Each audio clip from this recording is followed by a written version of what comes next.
બેન કાર્સન નામનો એક ફોરેનનો વ્યક્તિ નાનું બાળક હતો ને ત્યારે એટલો એનો સ્વભાવ તોફાની ને ટીખડકારી હતો કે સ્કૂલમાં એક છોકરાને એને ચપ્પુ મારી લીધો હતું.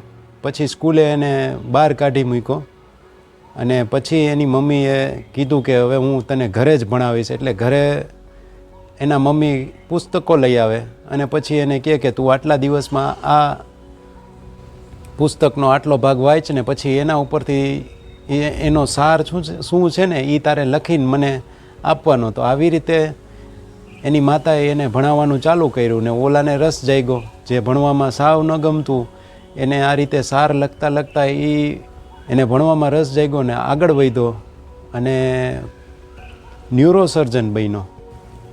અને પ્રખ્યાત ન્યુરોસર્જન બન્યા પછી એક વખત બે ટ્વિન્સ હતા, બે બાળકો જે માથાથી જોડાયેલા હતા. એનું ઓપરેશન કરવાનું હતું. બહુ બધા ડૉક્ટરો પાસે એમના માતા પિતાએ ફર્યા પણ કોઈ હા નહોતું પાડતું.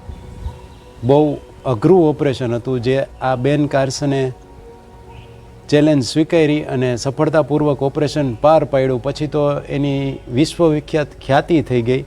પછી એક જગ્યાએ એને સંબોધન કરવાનું હતું ને ત્યાં પૂછ્યું કે તમે બધા મને શા માટે ઓળખો છો? તો કે તમે આવી રીતનું ઓપરેશન કર્યું એટલા માટે.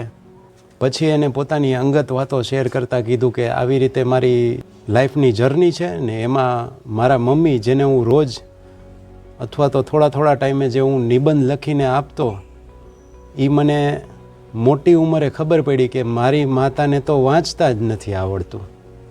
તો આટલી રહસ્ય અને રોચક ભરેલી વાતો એક વ્યક્તિના જીવનમાં હતી. એને ક્યાંથી ક્યાં પહોંચાડી દીધો ફક્ત એની માતાની દ્રઢ મનોબળ ને દ્રઢ ઈચ્છાથી.